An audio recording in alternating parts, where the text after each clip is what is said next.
an 11th century relic and a symbol of cross-channel discord. The tapestry's always been a political object. A carefully stitched account of the Battle of Hastings in 1066. You don't really get many other historical sources that are that evocative of sort of the everyday person's experience of war. The Bayeux Tapestry's now made a once-in-a-millennia journey from Normandy to London. There's never any movement that goes without any risk whatsoever. So why is its loan to the British Museum such a diplomatic coup?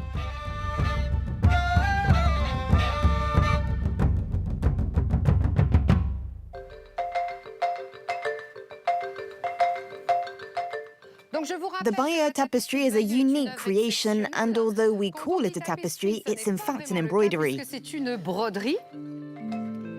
A guided tour in the footsteps of the Bayeux Tapestry. It's managed to survive many events that could have destroyed it since it was first displayed on July the 14th, 1077 in Bayeux's cathedral. But it's also something of a snapshot of England at that time. Even though it's no longer on show, there's still plenty of interest from tourists and locals. We live with the Bayeux Tapestry. The whole town lives with it, and we're proud of it.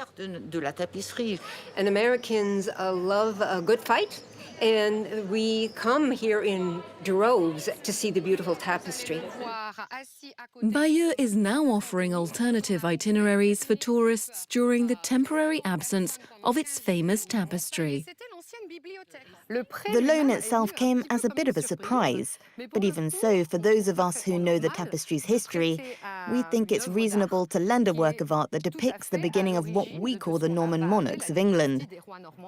The English used to come to see it here. We're sending it there. We just hope that they'll give it back. This unique relic is being lent to the British Museum in London, a highly symbolic journey. I think the Bayeux Tapestry was, more than anything, a form of political propaganda. When you think about the rift between France and England, it would have been a major political tool. Almost 1,000 years later, it's still a very political piece of art. The loan sparked controversy on both sides of the Channel. It was prompted by the need to renovate the museum in Bayeux, forcing its main attraction into storage. Here we're in Bayeux's former seminary, where the priests trained, and then in 1983 it became the Bayeux Tapestry Museum. The museum used to get as many as 3,000 visitors a day until it closed in September 2025. Director Martin Bostal's now overseeing work on the original site and the construction of a new annex. So the tapestry was displayed vertically in a U-shaped case in this space here. The new museum set to open at the end of 2027. A €40 million project that will preserve this precious object in the best possible conditions. Following the survey of the tapestry in 2020, it was agreed that from now on it should be displayed in its full length on a sloping panel to relieve the vertical stresses on the fibers. That means designing a building that's the same length as the tapestry. So, for the first time, it'll be showcased in a space that allows the public to see it properly and which ensures its preservation for future generations. The UK has made many requests for the tapestry to be loaned in the past, including for Queen Elizabeth II's coronation in 1953. But France always refused. Yet in 2018, President Emmanuel Macron suggested it could happen. Lord Peter Ricketts was the diplomat tasked with coordinating operations on the UK side. We had the COVID pandemic, and so their work stopped on the project. Then, frankly, we went through a difficult period in UK-French political relations, the differences over Brexit, other issues, and I think that was never the right atmosphere in which to pursue what is a project of trust and confidence. With both governments on side, then came a pledge from President Macron that he'd have experts back up his offer. I have to confess, we did our best not to be put in the situation to make this loan of Bayeux Tapestry. And we found the best experts of the world to explain in perfect details why it was totally impossible to make such a loan. And believe me, we found them. And believe me, we're going to find them again. Meanwhile, the tapestry was removed from display in a painstaking and choreographed operation. 1, 2, et tac, tac, stop. So why is this ancient textile so important for the British? It's absolutely the founding story of our modern history. It's the date everybody knows from school, 1066. 58 vivid scenes that depict the events leading up to the Norman takeover of England. Royal intrigue, revenge, and the bloodshed of the Battle of Hastings. From the demise of King Edward the Confessor and the coronation of Harold Godwinson, to that fateful face-off in the Sussex countryside on October 14th, 1066. And the climax, the death of King Harold, as legend has it, with an arrow to the eye. A medieval artefact which depicts the origins of the United Kingdom. I think what's amazing in my mind about William the Conqueror is how he thought he could ever execute this plan. Because even now, when I kind of look back on the resources he had and where he was situated and the situation in England, I mean, let's face it, the English did not want a Norman to be their king. And I think that event in itself kind of sticks in the public imagination because it was the last time that England was successfully conquered. It all happened here in the town of Battle in Sussex. This is the site where King Harold, the English king, died in 1066. Harold, his brothers, his main commanders would have been stood here in the battle with the English army on either side of him, facing the Normans coming up in this direction. Today, Battle is a picturesque site, welcoming school groups and tourists. And every year, thousands of history fans keen to relive that epic fight. So we are reenacting real history. So although the details of the battle can kind of be guessed at, we know the basic story, and so that's the story they're following. Victory for Normandy! A lot of the English groups want to be the Saxons, but we also get French groups coming over from France, and they very obviously want to be Normans.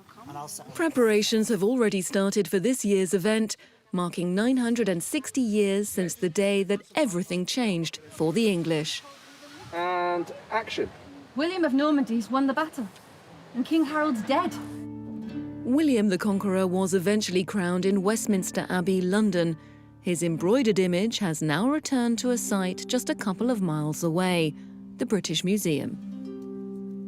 The Bayeux Tapestry is being displayed in our Sainsbury's exhibition gallery, which is just about long enough. We've designed and created a special case for the display of the tapestry that you'll be able to see the whole length of the Bayeux Tapestry in one go. The scientific report published in 2022 recorded 24,000 stains, 9,600 holes and 30 tears. Experts recommended it be restored as soon as possible. Yet when we asked both French and British authorities when that might be, we got no answer.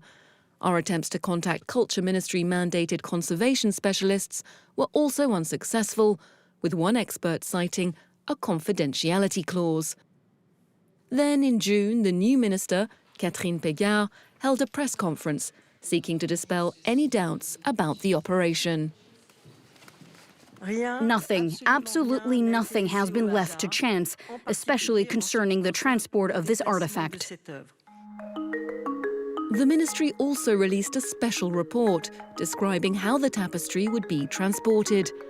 In a specially designed crate just over 3 meters in length and 2.5 meters in height. The temperature inside should remain at 20 degrees and humidity levels at 50%. The case was suspended in a steel frame with shock absorbers to reduce any sharp jolts or vibrations. Once loaded into a lorry, it crossed the Channel on the shuttle for its 348-mile journey to London. Yet many key details in the report were redacted. fueling concerns about that trip. I think it's about sort of strain on the object, kind of tension, movement in the fabric, places where it might have stretched or threads might have become loose. Those are sort of particularities to textile that make it challenging to move that you wouldn't get in sculpture or painting, for instance. Critics of the loan say it's impossible to assess the risks. Editor Didier Rigner launched a petition against the movement of the tapestry. Nearly 80,000 people have signed it. The ministry said they're not sure. They've not measured how sensitive the tapestry is to these vibrations. We don't know how being moved will affect it. They're simply trying to minimize the risk. But we've never transported something this fragile, something that just 18 months ago the same ministry said was impossible to move.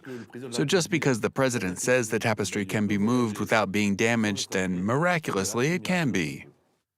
The British Museum says their teams carry out meticulous checks for any possible damage, and the UK government is the financial guarantor of this priceless artefact while it's in London.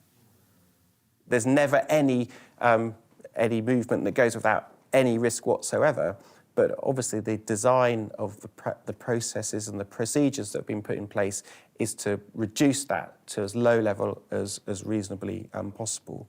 I don't think either government would have pushed ahead with the loan against the clear advice of the conservators, who know the tapestry best, that it was safe to do so. Beyond conservation concerns and political power moves, this fragile piece of linen, stitched by anonymous English craftspeople, still inspires awe and wonder 1,000 years on. It all started off with conflict. It was a battle. But actually, what's come afterwards is a real fusion of two different cultures, English and French. And so the legacy 1,000 years on is really friendship.